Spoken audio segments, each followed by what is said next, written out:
The 3 a.m. decision that changed everything. I want to tell you a story, but before I do, I need you to understand something important. This isn't a fairy tale. This isn't a rags to riches story where everything magically works out in the end. This is a story about pain, about hitting rock bottom so hard that you feel the cracks in your soul, and about what happens next. If you're watching this because you're looking for motivation to get through today, stay with me. If you're watching this because you feel lost, stuck, or broken, stay with me, because the person in this story was all of those things. And what happened to him? It could change everything for you too. So take a deep breath, get comfortable, and let me take you back to a cold November night, 5 years ago. His name is Vikram, and at 3:17 a.m. on a Tuesday he was sitting on the bathroom floor of a cramped one-room apartment, staring at a bottle of pills he'd been saving for 6 months. The apartment wasn't really his. It belonged to a cousin who felt sorry for him, who let him crash on the inflatable mattress in the corner as long as he was out by 7 a.m. before anyone woke up.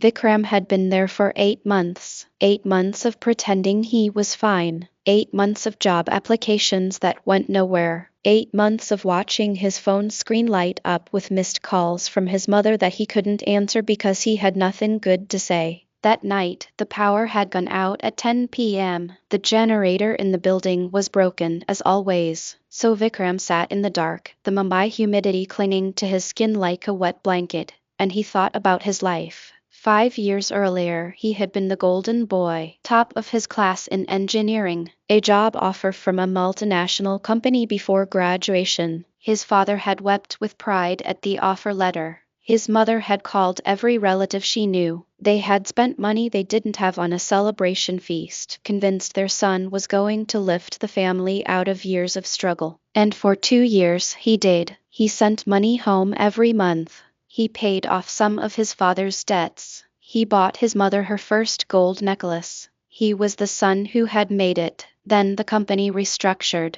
His entire department was laid off in a Wednesday afternoon meeting that lasted 11 minutes. 11 minutes to undo everything. At first, Vikram wasn't worried. He had savings. He had skills. He had a resume that sparkled. He'd find something better. But the market had changed. Companies were hiring fewer people. They wanted specific experience he didn't have. The calls stopped coming. The interviews dried up. The savings ran out. He moved to a smaller apartment, then a smaller one, then his cousin's floor. His father's health, already fragile, deteriorated under the stress of knowing his son was struggling. The medical bills piled up. Vikram stopped sending money home. Then he started borrowing from friends to send money home. Then the friends stopped answering. And on that November night, with the city asleep and the ceiling fan motionless above him, Vikram had run out of options. The bottle of pills felt cool in his sweaty palm. He had read somewhere that it was painless, that you just went to sleep. He thought about his mother's face. He thought about how disappointed she would be. But he also thought about how she wouldn't have to worry about him anymore. How his father wouldn't have to tell the neighbors that his son was between opportunities. How everyone could finally move on. He twisted the cap, and then he heard it. A sound so small, so ordinary, that it should have meant nothing. But in the absolute silence of that 3 a.m. darkness, it meant everything. A cough. It came from outside his door, from the narrow hallway of the building. Someone was out there. Someone was awake at this impossible hour, just like him. Vikram put the bottle down. He was annoyed at first. Who was disturbing his peace? He stood up slowly, his legs stiff from sitting on the cold tile, and opened the door just a crack. The hallway was dim, lit only by a single bulb that flickered weakly at the far end. And there, sitting on the floor with his back against the wall, was the old watchman of the building. His name was Bhaskar. He must have been 70 at least. He wore a faded khaki uniform and held a small steel glass of chai in his gnarled hands. Bhaskar looked up and saw Vikram's face in the crack of the door. He didn't look surprised. He just nodded slowly and took another sip of his chai. Chai, beta, he asked softly, lifting his glass slightly. Roti bai hai, agar buk lagi ho. Asterisk T, son, there's bread too, if you're hungry. Asterisk. Something in Vikram broke open, not in a dramatic way, not with tears or sobbing, just a quiet cracking of the wall he had built around himself. He stepped out and sat down on the floor next to the old man, the cold cement pressing against his thin pajamas. They sat in silence for a long time. Vikram didn't know what to say. He didn't know why he was sitting there. He just knew he couldn't go back inside that room. Finally, Bhaskar spoke, not looking at Vikram, but at the far end of the hallway, as if talking to someone else entirely. You know, Beta, I've been sitting here every night for 23 years. 23 years watching this building sleep, and in all that time, I've learned something.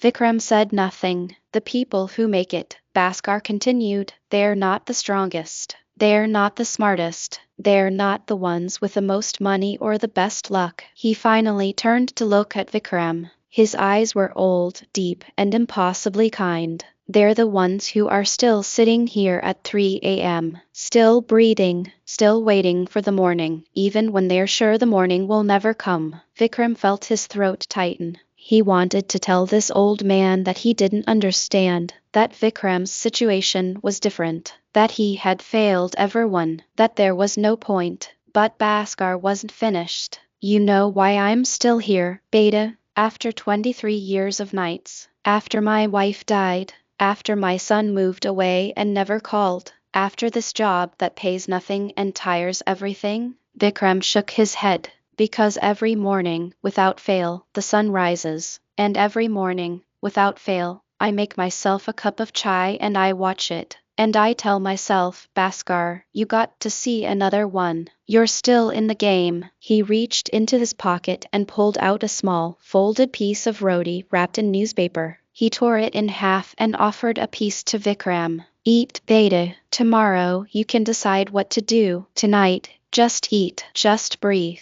just be here. Vikram took the roti. It was dry and slightly hard, but he ate it, and as he chewed, the first tear fell, then another, then he was crying silently, his shoulders shaking, while the old watchman sat beside him, saying nothing, just being present. When morning came, Vikram went back inside. He flushed the pills down the toilet. He didn't feel better. He didn't feel hopeful. He just felt present. He had made it to morning. That day he did something different. Instead of sending out more online applications that disappeared into void, he got dressed in his only remaining decent shirt and went out into the city. He walked into small businesses, shops, offices, anywhere that looked like it might need help.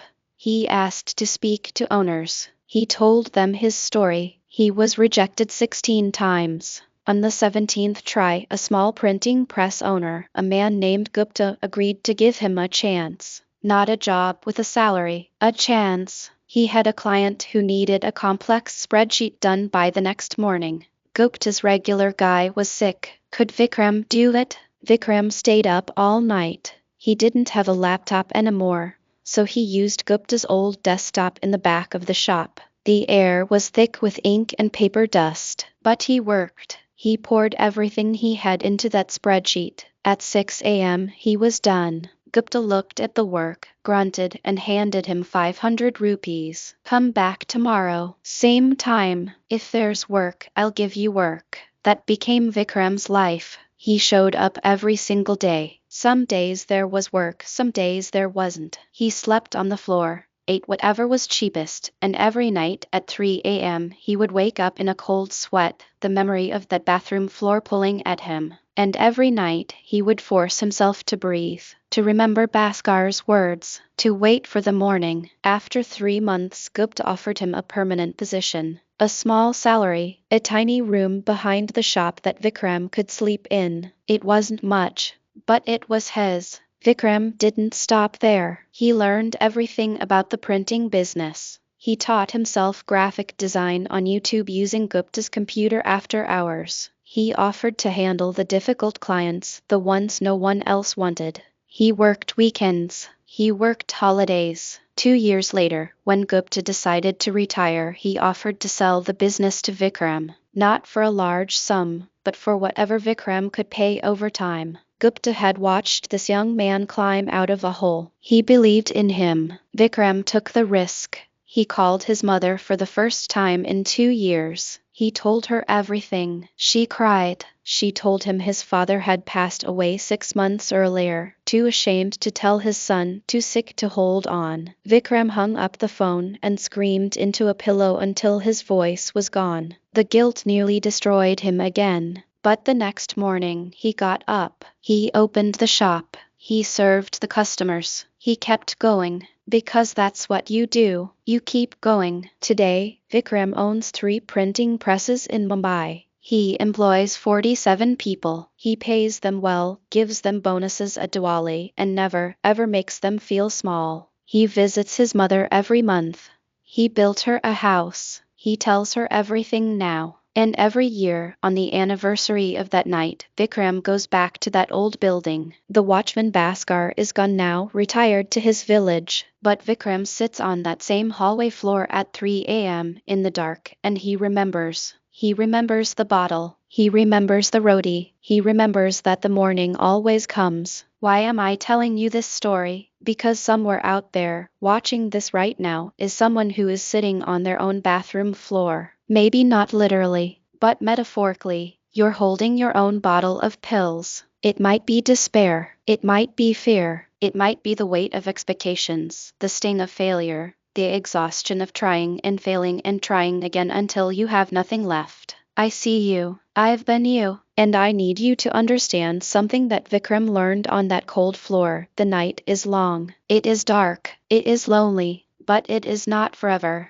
The morning always comes. But you have to be there to see it. You have to be willing to sit in the darkness, to eat the dry roti, to breathe through the pain, and to wait. Not passively, not giving up, but actively waiting, preparing, surviving, so that when that first ray of light cracks through the window, you're ready to move. Vikram didn't change his life in one dramatic moment. He changed it in 1,000 small moments, in showing up when no one was watching, in taking the small jobs, in learning when no one was teaching, in choosing again and again to stay in the game. Your story isn't over. I don't care how many times you failed. I don't care how much debt you're in. I don't care who has given up on you. Your story is not over until you take your last breath. And if you're still breathing, there's still time. There's still time to rebuild. There's still time to reinvent. There's still time to become the person you were meant to be. But it starts tonight. It starts in this moment. It starts with a decision. The decision to stay. So here's what I need from you. I need you to make that decision right now. Not tomorrow, not next week. Right now. In the comments, I want you to type one word, staying. Type it as a commitment to yourself. Type it so that when you look back at this video months or years from now, you remember the moment you chose to keep going. And if this video meant something to you, if it reminded you that you're not alone in the dark, then do one more thing. Share it. Send it to someone who needs to hear it. You don't know their story. You don't know what they're going through. But maybe, just maybe, this video could be their Bhaskar. Maybe this could be the voice that reaches them at their 3 a.m. And if you haven't already, hit that subscribe button. Because on this channel, we don't do fake motivation. We do real stories, real struggles, real people who found a way through the dark. I want you to be part of this community. I want to walk with you as you build your own morning. The night is long, but it ends. Stay with me. We'll see the sunrise together. I'll see you in the next video.